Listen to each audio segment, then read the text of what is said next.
Hi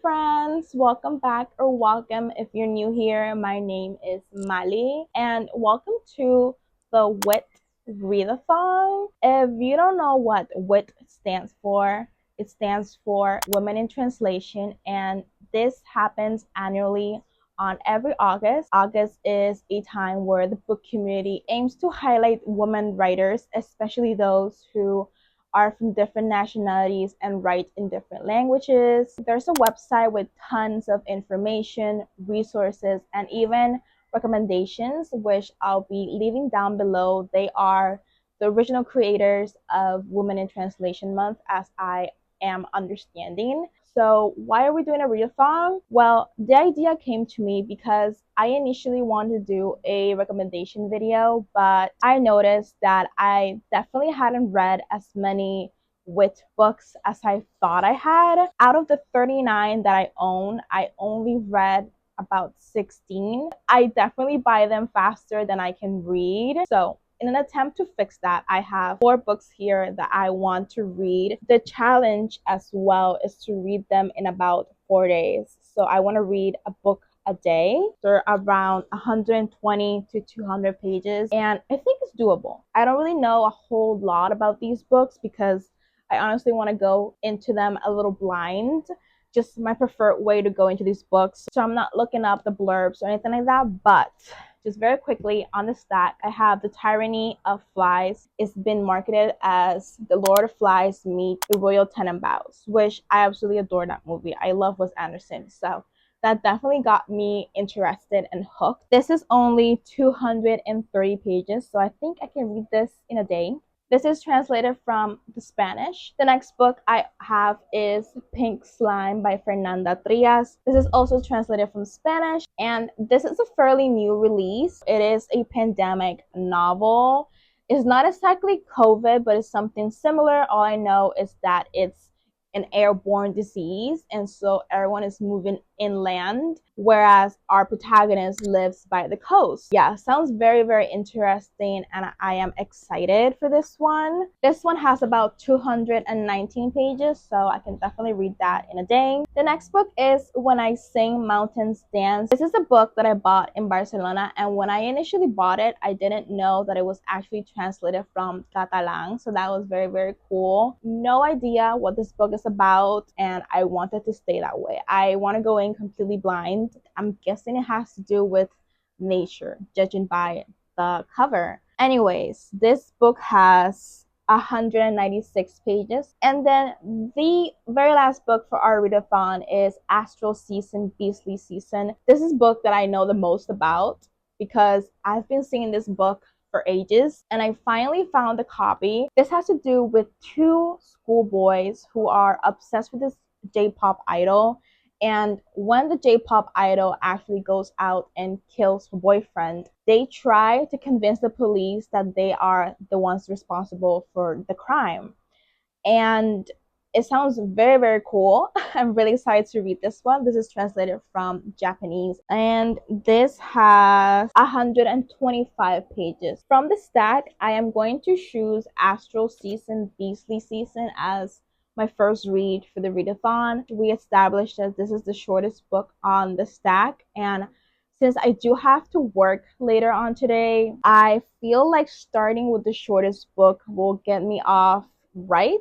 So I'm going to be reading Astral Season, Beastly Season. I absolutely adore saying that title. I don't know, sometimes books just have such a good title, and this is one of them. Super excited to start with this one and to read for this readathon. Honestly, I'm super excited for all of these books. I'm really hoping that there's a 5-star in this stack. Let me make a cup of coffee and let's read for the readathon.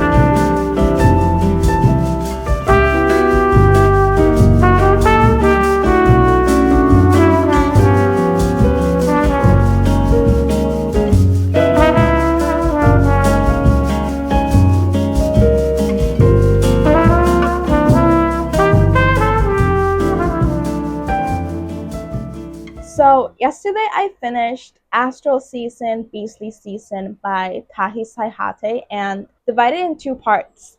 The first part is narrated by Yamashiro in the form of a letter that he's drafting to his J-pop idol that he adores. He, alongside with his other boy, Morishita, they try to convince the police that they are the ones responsible for the crime that Mami-chan is accused of. And I won't go into any details because it's a very short book, but I really like the dark twist it went towards.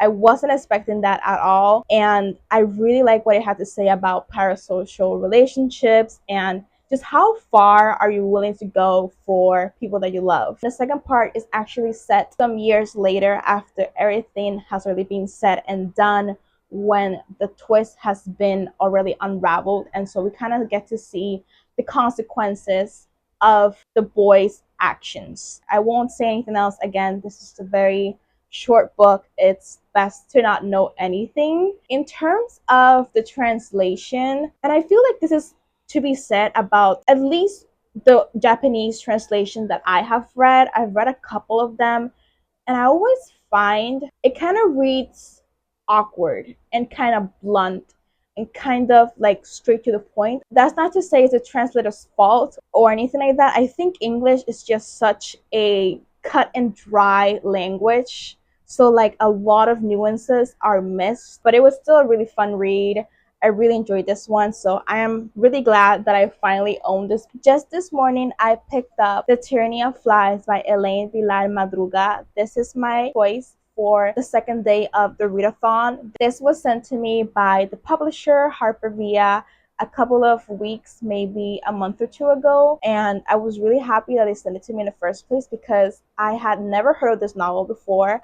It's translated from Spanish and it's about family who lives in a island in the Caribbean. The country is ruled by a dictator and the father is actually the right-hand man. And so far, our narrator is Cassandra, who is the eldest daughter. Very strange so far. It is full of tension. I just feel like everything's gonna go really, really bad really soon. I'm only a couple pages in, but yeah, I'm excited to keep reading this. I really like where this is going so far. Wait, I just read the blurb. It says, a book that invites kids to rebel against their parents and not in a metaphorical sense. I have the day off today, and so I'm just gonna read all day.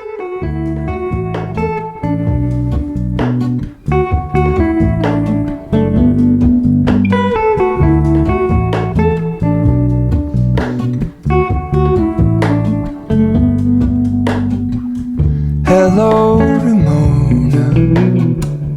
I can't shake the simplest feeling beyond the ghost. We stand on the opposite shore. Hello, Ramona. I reach through mysterious ceilings, my only hope.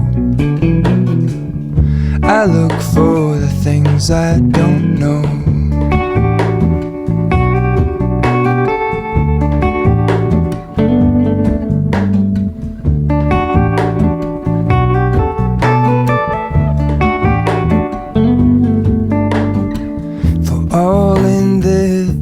I stand alone. Hi you guys, so I just finished The Tyranny of Flies. I have thoughts. They're kind of all jumbled around in my mind right now, but I will try to sort them out. Before we get into that though, I did want to say some more things about Astral Season, Beastly Season. Now that it's been like a full day after I realized that I felt a little underwhelmed with this book. I think that after years of having this book in my mental TBR and just having it around on my radar, and after finally reading it and getting it, it was just such a short thing, and I wish I had more. I wish the boys part was dragged on a little more. A little bit underwhelmed with this one, but I'm still happy that I did read this and finally own it. I think the cover is stunning. Okay, now about The Tyranny of Flies. I am really confused, but to its core, it's a book about a dysfunctional family and about how the family all coexist together, especially during a very hot summer where they are housebound. The family is composed of the dad, the mom, and three siblings. The dad is the right hand man of this dictator, and the mom hates her kids, and they know, the kids know. And then the three kids are weird. Cassandra is the oldest daughter. She's going through self discovery, especially sexual discovery. Her most recent infatuation is a bridge 8 minutes away from her house or something like that. Caleb, the middle brother, is a death magnet. Any animal that comes near him and touches him dies. And there's a very dark humor to this book because these animals actively seek him out and sort of commit suicide. And there's a lot of talk about suicide in this book, actually, so trigger warning. And then there's Kalia, the little sister. She's only a 3-year-old baby with huge artistic talents, and she spends the entire day drawing. Her thing, though, is that she doesn't speak or she refuses to speak. And the family believes that she is a sort of messenger from God. So the family is weird, as we already established. The entire story starts off when once the dad falls off the dictator's good graces, and he is instead downgraded from a respected soldier to a father who doesn't really know what's going on at home and doesn't really have any control of his kids. And so, in an attempt to get into the dictator's good graces, he decides that his family needs to learn about obedience, and so he becomes a sort of dictator in the home and kind of shape shifts into that role really perfectly, actually. And I really like the way the author expressed this shift because the father, at the very beginning, when he was just a soldier following orders, he had a stutter. But once he was the one giving out orders and being a dictator at the house, he didn't have a stutter anymore. And when I realized that in the text, I was so scared for the children. Yeah, it takes a very dark turn from that point on, and I was constantly on edge. I honestly thought that I will give this book like a 4 stars, but it's sitting at a 3 stars right now. I would say that I do like a story about weird, dysfunctional families. But yeah, that is The Tyranny of Flies, and that is it for the second day of the readathon. I'll see you guys tomorrow morning with the third book. Hi, friends. Welcome to day 3 of the readathon. I'm outside of my house today. I'm at a park, and this is a park that I really like going to, but I don't go often enough. So I just want to be in nature today because it also really matches the theme of my book, which is When I Sing Mountains Dance by Irene Sola. This is our read for the third day of the readathon, and I chose this one specifically because it is 190 pages, and so I'm hoping to finish it today, even though I've had a really late start with the readathon. It's literally 6 p.m. and I have not read a single, well, I have read some pages, but I had a really late start. I didn't pick this up until like an hour or so ago. I am really liking the writing style so far. It's a very beautiful translation. It's about this family who lives deep in the mountains, and one day the man dies by lightning, and it's about who he leaves behind, who are his wife and kids. The wife who was so enamored by him and let herself be talked into living as a farmer's wife, and how she comes to raise the kids by herself through her grief. Yeah, I'm just gonna sit here at the park and read, and I thought I could bring you guys along with me, of course.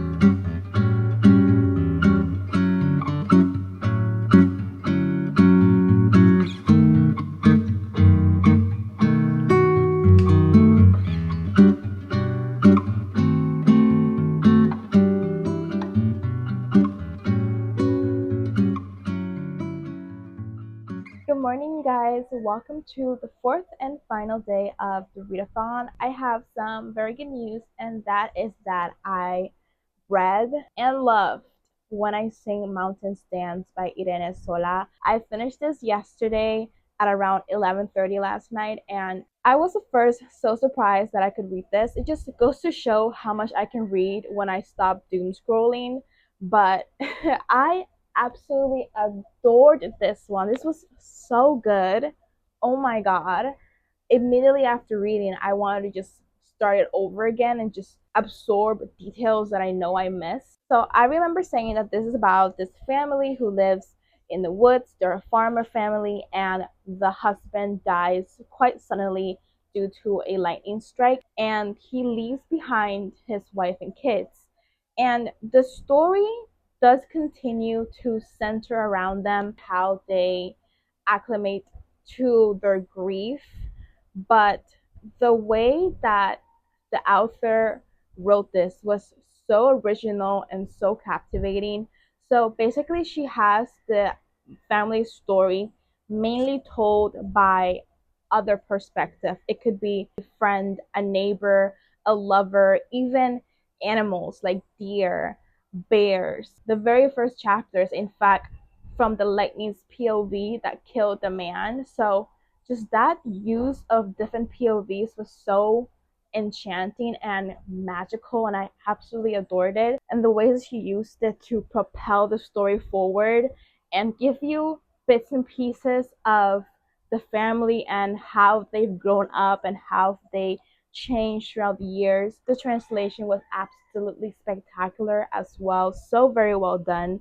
I am curious to read this in Spanish now. This was translated from Catalan from English, but it's also being translated to Spanish. And so I'm very intrigued on how that would translate. I think it'll be a little more true to form because Catalan and Spanish are kind of similar, but not really. I think this could be a contender for favorite book of 2024. So yeah, I absolutely adored this one. If you have this one on your TBR, guys, pick it up. It's so good. You'll love it. The prose in here is just something otherworldly. For the very last day of our readathon, we are reading Pink Slime by Fernanda Trias. All I know about this one is that this is a pandemic novel. There is a weird, mysterious disease that is spread airborne. There's not a whole lot of explanation so far, but our main character is a nanny to this boy. But the thing though is that she lives in the coast, and so it's a very windy area, and so I want to find out why she lives in the coast and why these people send their boy to the coastal town if the wind is so dangerous. And yeah, I'm excited to keep going with this one. We're gonna go to a cafe or something to read. I just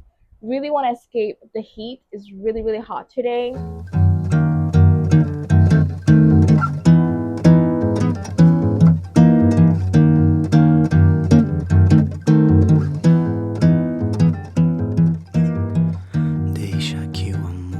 So I very sadly failed yesterday's reading challenge. I did not finish Pink Slime on time yesterday. I had about 58 pages left of Pink Slime yesterday, and I finished those this morning. I just didn't read fast enough before my date with my boyfriend, and of course I'm not gonna read on a date. I tried, but I felt bad about ignoring him. It was still a very successful readathon, so I'm glad I still did this. Pink Slime, less of a pandemic novel and more of a novel about memories, loneliness, and grief. We follow our main character who is never named. She lives in the coast, which is deemed a very dangerous place to live in. The disease is spread through the wind. The wind picks up the algae that's in the water, and that's how the pandemic spreads. I think it's like the spores are picked up by the wind, something like that. So stubborn about living in her little coastal town. I think is very attached to the memories she has growing up, because this book goes back and forth between the present and the past. Glimpses of her childhood, her relationship with her mother, and how it became so tumultuous and fragile. Her relationship with her now ex-husband. They know each other since they were kids, and you get to see them like fall in love and out of love. In the present, she works as a nanny to this boy who has some rare disease where he's always hungry. Another thing about the pandemic is, of course, food is low, rations are low because the pandemic also affects animals, and so animals are deemed unsafe to eat. There is this synthetic meat that's developed that's safe for humans to eat and looks like pink slime, what they have to eat a lot of the time because their rations get so dwindled thanks to the boy. Personally, really liked the atmosphere. It was very eerie to the actual pandemic, and I read in an article or something that the author actually started writing this in 2018. So way before the pandemic. And that's always something that's so eerie to me about apocalyptic media, just how well it captured the actual essence of the world going into chaos, society crumbling, just that atmosphere of heaviness, of decay, of loneliness. It's just so present when the pandemic started, and it's also present in this book. This book just felt like the early times of the pandemic when you were just waiting at home, seeing when the quarantine was going to end, and it just kept elongating because the things kept getting worse. I wish I liked this one a little more than I actually did though. I was expecting it to be a little more dystopian, to be having to do more about this mystery meat, but it's actually not a whole lot to do with the mystery meat, and it's much more about this woman. We are in her head, she's in depression because obviously of the quarantine, a lot of introspection about the pandemic and the things that we can't seem to let go of. I will actually read you guys a little quote here because I think it just captures the essence of the book so much. And it says, "My mother once told me that Max had given me nothing but the certainty of loss. She wasn't entirely wrong, but absence wasn't nothing. Sometimes it was everything. Absence was a thing solid enough to cling to, solid enough even to be the foundation on which to build a life." But yeah, this was tons of fun. I'm glad I was able to read some more women in translation books for the month of August. I definitely have so much more that I can still read. Yeah, I will always be buying women in translation books, and there's always so many that are going to be on my TBR. So yeah, this could be a tradition. Who knows? We'll see about next year. But yeah, it was really fun. Thank you guys so much for watching. Bye. I love you.